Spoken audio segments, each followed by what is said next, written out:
Hello, fellow crypto degenerates. Welcome back to another wonderful, exciting episode with Fighting Crypto here, talking to you guys about this is a crypto basics one. So, for those of you who are new or been here and just haven't heard, or I don't know, insert a third possibility here, I've been doing a little bit of a crypto basics series. I mean, I go over the some of the just common basic things that I feel we need to know as crypto investors, which I just haven't seen too many people outright go ahead and tell us. Things like the bull run's here, but you have to do a lot of research to really learn what the hell a bull run is, or this is not a bear market. And again, insert same thing. Or something that I do to you guys a lot, and I hear a lot of others do is, not financial advice, but do your own research.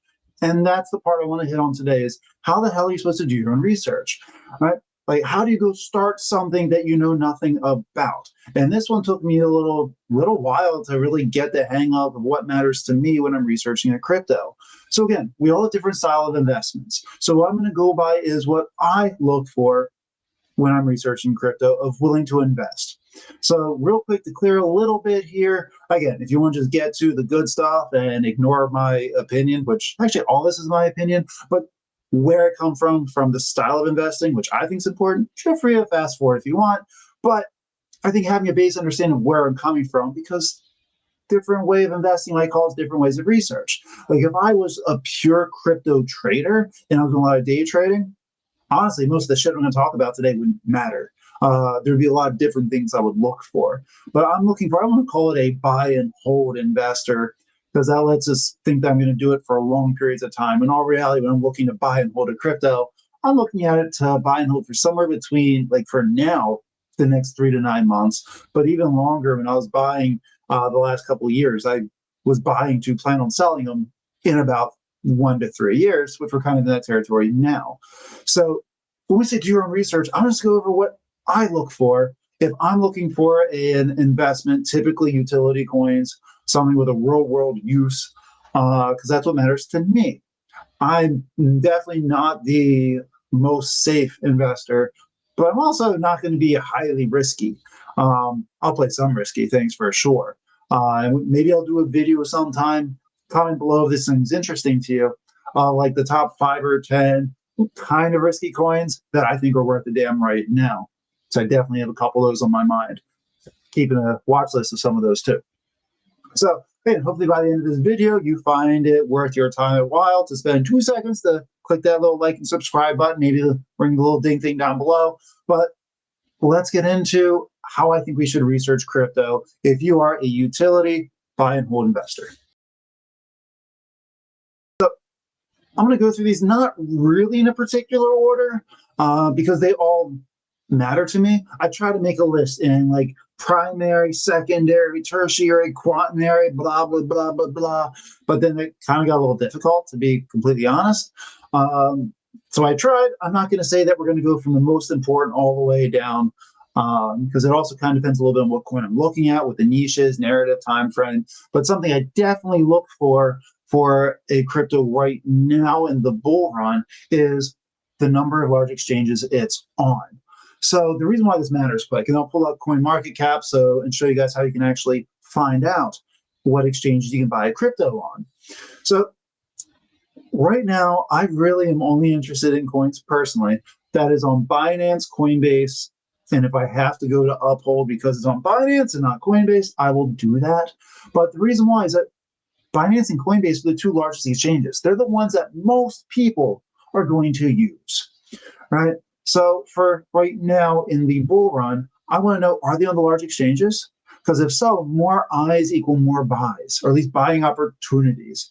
Because you can have the best crypto in the world, but if it's on some middle of nowhere bumfuck exchange, it doesn't really matter right now. If I'm in the bear market, so in a year-ish from now, I'm going to care less about this one because I know that there'll still be like 2 years for the coin I'm looking at to get on large exchange.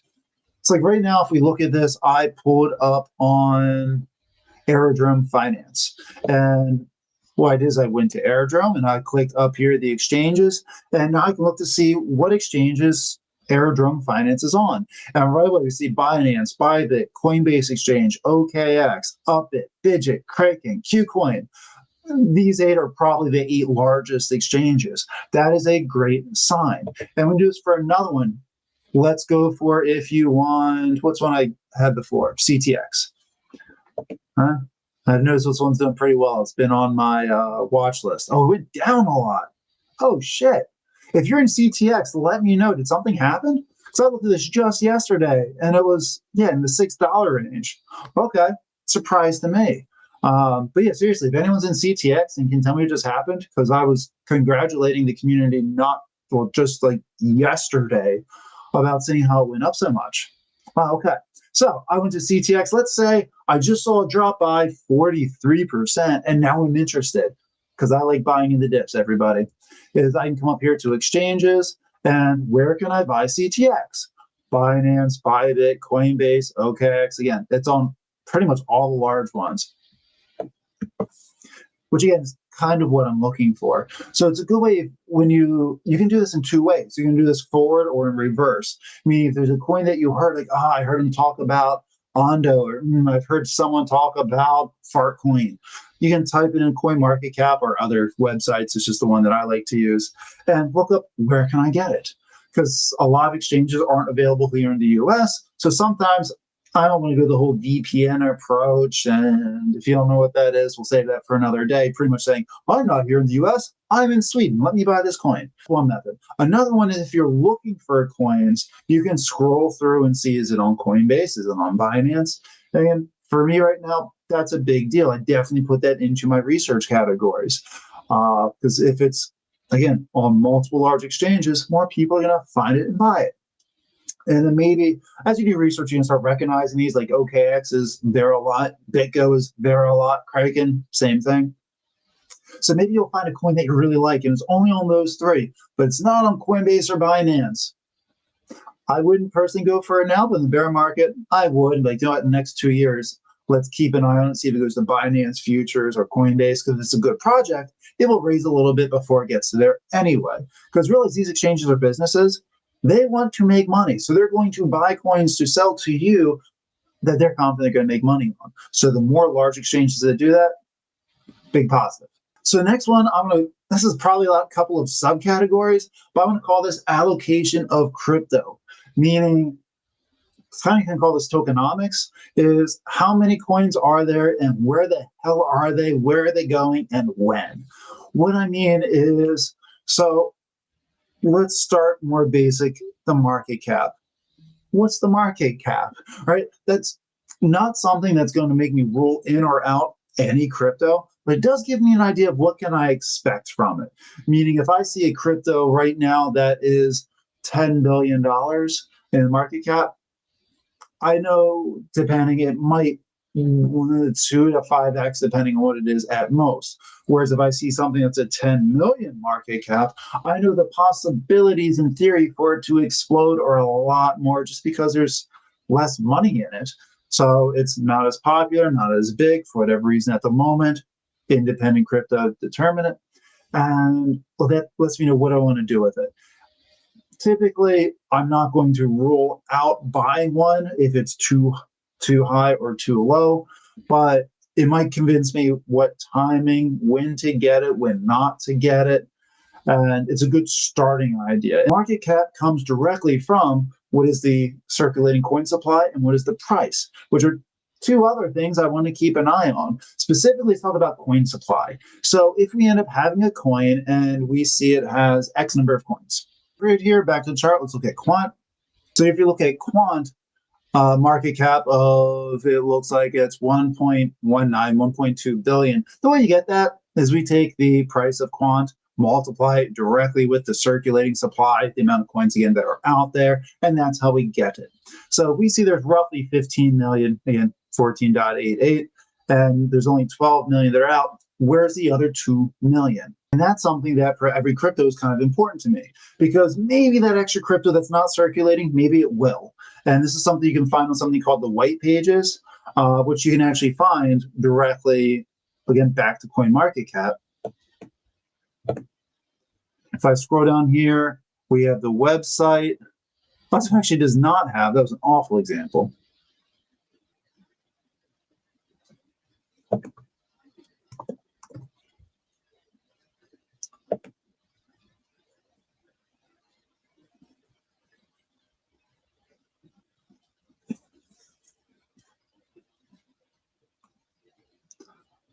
All right, so Ondo will work well with this one. So if we want to look at the white paper, click right through here. That's, think of it as like the business plan of the crypto. And that's where it's going to tell you where the supply is going and when it's going to be released. So something like hash flow, HFT, love that play. It's going down. If it goes down another penny, I'm DCAing. I've got a little bit of dry powder ready for it. But they release every month 1.58% of the total supply of HFT on the 6th of every month. Cool. I know where it's coming from. I know the frequency of it. That doesn't bother me. Something else you might see with allocation of crypto is if in the white papers or white pages, it says that 15% of the allocation of all crypto is going either immediately or over time to the CEOs, the marketing team, etc. 15% I think is fair. If I see something like 40%, I'm going to get a little nervous because that means that they have no real reason to hold on to it for that long, increased selling pressure. So like they could dump on us is essentially what it would mean. So if I see that the CEOs or those that run a crypto have a large portion of it, I'm going to be a little bit more hesitant because if they own 40% of a coin and let's say it goes up, it's doing really well, I'm investing, giving my money into it, and they sell 30% of it, plummets. So I personally don't like seeing more than roughly 15% allocated towards the team themselves. You might also see X amount of every coin that's going into staking or that's going to be given as rewards or airdrops, depending. There's a lot of different things they can actually do with their crypto, but it's good to know how much is circulating, why there's not circulating crypto, what are they going to do with it? Because that can make a difference of how good is the tokenomics and if I trust it or not. You might have something else like BitTense or Tau that is on a mining just like Bitcoin. Same thing with the mining schedule that every couple of years, the rate that it's made cuts in half. Again, it's just very good to know the rate that coins are coming out. I think it's incredibly important. Another thing I like to watch and even keep an eye on when I buy crypto to a certain extent is the holders. How many people own a certain crypto and how much do certain people own? Well, let me show you an example with Ondo. Again, you can find this on CoinMarketCap. So here, if I want to come down and I can click on, it says Explorers, I click on Etherscan. And here it lets us know a few things. There's 90,000 holders of the crypto, and you can even look to see how many has increased over time. And actually, there's been a crap ton of people who hasn't owned Ondo before that jumped into it. We can see just since January 14th, today's the 2 weeks ago exactly, we had 83,740. We're now up to 90,483. So a lot of people are buying it. That's actually pretty good to know because it helps out with lowering the amount of volatility that's involved. So I like keeping an eye on the amount of holders. It also gives you an idea of kind of what's going on with the crypto. And then I clicked on holders here. And we can see the percentage of who owns what. And the first thing I see is 70%, 69.7277, whatever. I would bet heavily this is an exchange or it's the reserve. I haven't looked into Ondo enough to tell you for a fact, but I can guarantee this is not an individual. This is not a company. This is going to be an exchange or Ondo themselves that have it away for their dilution and staking. Sorry, they're dilute. This is going to be Ondo itself with holding in its allocation of crypto. And as we look down here, they won't usually tell you. Sometimes it'll say like Coinbase or Binance. That's not the most common, but we can look to see the percentage of Ondo that a certain entity owns. And this I like is pretty good because I could go ahead and look at the top 10 and doing real quick estimated math. We got roughly 0.5%, half 1, 1.5, 2.25, 3.25, 4, 5, 6, 7. So let's even count this one, though I think that's an exchange. The top 10 has 10% of crypto, and this one is an exchange. So 7% of crypto in the top 10, that's not bad. I'm not worried heavily about it dumping on us. So again, right here, BitGet, there you go. That's an exchange. OKX, right? So these all might be corporations or the investors early on. That I'm not positive about. There's ways you can kind of dive in a little bit more to figure that out. We'll save that for more advanced round of this. MEXC, KuCoin, Gate.io. So give you an idea of the exchanges and percentages they own. So this is actually really good because there's a lot of owners that have a very small percentage. Something I really like to see because again, I know that it's more trusting. It's not going to just boom it, crash and wreck everybody. It's important. Now, this one's to me a really big deal for long-term holds, and is why I get so freaking bullish on certain crypto like Ondo, like HBAR, like Quant, and that's their partnerships, their projects, and their investors, their VCs, their venture capitalists. Because the more big guys you have behind you, the more likely, the better it's going to end up going. Right. So, like Ondo has BlackRock behind it, the largest asset company on this planet. There might be a larger one elsewhere. I don't know, but I can confidently say here. Right. Or again, back to HBAR that has a lot of multi-billion, multi-trillion-dollar companies that help government telling what to do. I can't get more excited than that. Sometimes it makes people nervous. This comes back to allocation crypto. They get worried that there's so many venture capitalists that as soon as they get their allocation of crypto, they're going to sell. And it doesn't happen that way. I mean, if you have a couple of companies or individual investors that are putting in a couple million, tens of millions or more into starting up a company, they're directly invested. And you can read this in the white pages too about how quickly they get their coins. So if you see there's a coin that has 10 investors, 10 VCs, and maybe for those 10 VCs, 10% of the crypto is allocated to go towards them, it will tell you how quickly it's going to go and at what rate. Meaning a lot of times, again, if there's 10 VCs, maybe 1% of the total crypto is going to go to each of them, but they're going to get a tenth of that every 6 months. Or they're going to get a big dump of it, but it's not going to be unlocked and they can't trade it for a year or an X percent until 6 months or after a year. This way they can control it so that way they don't just dump the crypto and the price goes on everything. And I really like seeing that. Specifically, there's some big hands involved early on that own and buy crypto at like half a penny and then it hits the market for us at 10 cents. Obviously, they will make money as soon as it comes out. But if they can't sell it, or they can only sell a certain percentage over time, that's a lot better for me because I'm not worried that they're just going to cash in their check, flee off to the next one. And then comes in with projects. Who is using or trialing or planning on using this crypto?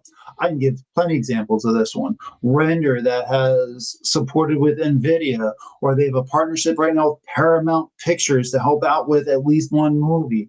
Big freaking deal, right? Or you have HBAR that went up towards the moon, not quite to the moon, a satellite with Elon Musk in SpaceX. Or Quant that is being practiced and trial ran by the Bank of International Settlements, Bank of London, all these big groups, organizations. Ondo with BlackRock, ASM, Assembly AI with Binance. Like these are big deals. So when you get a big name that's behind a crypto project that they are using it, again, great sign. That's going to generate profits. Also, just make me feel better that, okay, if they're buying it or they're using it, it's going to hang around a little while. Another one that helps me out is the age or the success rate in the past, right? What's the history like? And if a crypto is brand new, an experimental asset, been out for a month, that's a gamble to me. Again, maybe there's other factors, maybe Microsoft or Google or Dell or pick a big name is financially backing or saying they're going to use it. That offsets us a little bit. But if a crypto first came out, it's a couple months old, couple days old, you have no freaking clue of what's going to happen to it. So I'm not saying that I won't buy a new crypto. I have, and it was actually my first big gainer when Aerodrome first came out as an experimental asset on Coinbase. But I haven't done that since, and that was even a big win for me. So I like seeing a history or just a success rate. How did it do in the last bull run? It survived a bear market. Okay, that's a big deal because it lets me know that people give a damn about it, and or there's a lot of money behind it. It's being profitable. It's going to be used, and it's still going to be around for a while, and I don't have to worry about it being rug pulled like a meme coin. And the team, who made it? That kind of comes into play with the projects, the background, and everything. But it's like, I do look up the CEOs or who started crypto. What's their background like? Have they done something like this before? Or does it at least make sense that they're in this field? Like I've seen a couple crypto that is ran by people who worked in NASA. I'm like, well, that's interesting. I mean, I bet they're good with technology. And then you realize, oh, they were actually doing with all the networking of all the NASA equipment and sending data and digitizing, blah, blah, blah. Everyone, like, oh, now I can see the purpose of this. That makes sense. Or, okay, one meme that I am in Foxy, right? The person who owns the parent company of Foxy and MetaMask and Linea was the co-founder of Ethereum. His network, the people he knows, is going to be really freaking deep, and that's another great sign. So there's certain things that can offset other criteria I'm looking for, with it being new, but it still matters to me. And then social media, or how much is it talked about, is another big one. Again, I care about this one depending on the area that we are in the market. Like, are they active on Twitter or X Twitter? Nah, I'll never get used to that. But are they active? Do they, because that's advertising, right? Do they target the demographics? Do you hear about it? Are there other YouTubers or people on Reddit or little keyboard warriors that are talking about it a lot? Because the more word that gets out, again, that's a good bullish sign. If I see a company, I mean, every company that I either buy crypto from or that is on my watch list, I follow on X. Part of it is I can get good updates of what's going on because if they're active on social media, they're going to brag about what's going on in their company because they want us to know so they can buy the damn thing, right? So their activity on social media or just general media matters to me. Like Quant, a lot of people give Quant a bunch of shit because they don't advertise to retail, us folk. I don't care about that. Do you know why? They do talk and advertise to the people that they're trying to sell their product to. Banks, government agencies, investment firms. They're doing the talking. I'm okay with that. But again, word of mouth is a big deal. The next thing I'm going to talk about is the risk level, which this is subjective based off of what you found and what you believe. But do I think an asset is risky or not risky? That won't stop me or force me, propel me one way or the other to buy a coin, but it will give me an idea of what to expect. When do I want to buy it, and how much am I willing to buy? Because if I find a coin to be risky, I'm less likely to put as much money into it versus if I think it's going to be safe, right? Risk does usually mean larger reward, but it's still, I need to know what my opinion of the risk. And I get a lot of that based off of the other criteria I've already talked about. So again, I don't care if it's a risky asset or not, but I need to know if I think it's risky or not. I'm not opposed to gambling by any means, but if I don't research a crypto to know, is it kind of a gamble? Or, oh, this thing's so freaking backed up by people, it's not at all a gamble. It'll help me decide what my price point is, what my entry is, how much I'm willing to put into it. And that brings to the last kind of thing. I'll put this in the terms of research because I figure this out when I research coins. I don't, this is probably not everybody, but when I'm researching, I want to get an idea of what I'm willing to pay for it. Right? And the first thing might be, am I willing to buy it right now? Usually, if I think it's a good crypto, I'm willing to buy it right now and there because hesitancy in this space, it tends to burn us.